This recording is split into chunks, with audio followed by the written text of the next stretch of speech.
સુરતમાં વર્ષ 2016માં રદ થયેલી 500 અને 1000ની નોટો સાથે 4 ઇસમને ડુમસ પોલીસે ઝડપી પાડ્યા હતા।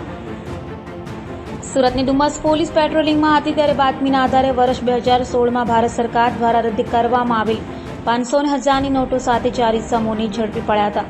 ઝડપાયેલા નરેશ પટેલ, વિનીત દેસાઈ, સાદિક શેખ અને મનીષ રાજપૂતને ઝડપી ડુમસ પોલીસ આરોપીઓ પાસેથી 75 લાખની રદ થયેલી નોટો કબજે લઈ તેઓની વધુ પૂછપરછ હાથ ધરી હતી।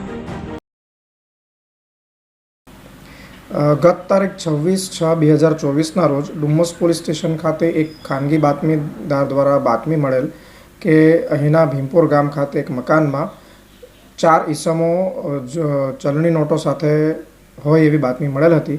જે આધારે અત્રેના પોલીસ સ્ટેશને ત્વરિત કામગીરી કરી રેડ કરતા જે તે મુકામે ભારત સરકારની જૂની રદ કરાયેલી નોટો પૈકી 500ના દરની 14,000 નંગ તથા 1000ના દરની 500 નંગ એમ કુલ 75 લાખ રૂપિયાની રદ કરાયેલ ચલણી નોટો મળી આવેલ છે। હાલમાં તે અંગે તપાસ ચાલુ છે। તો એવું માનવામાં આવી રહ્યું છે કે જે તે સમયે બદલાવી ન શક્યા હોય અને પડી રહી હશે, પણ હાલમાં એ બાબતે વિશેષ તપાસ ચાલુ છે। ये चारे व्यक्ति क्याना રહેવાસી છે અને કોણ છે?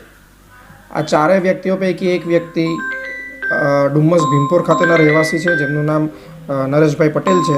બાકીની 3 વ્યક્તિ પણ સુરત ખાતેના રહેવાસી છે।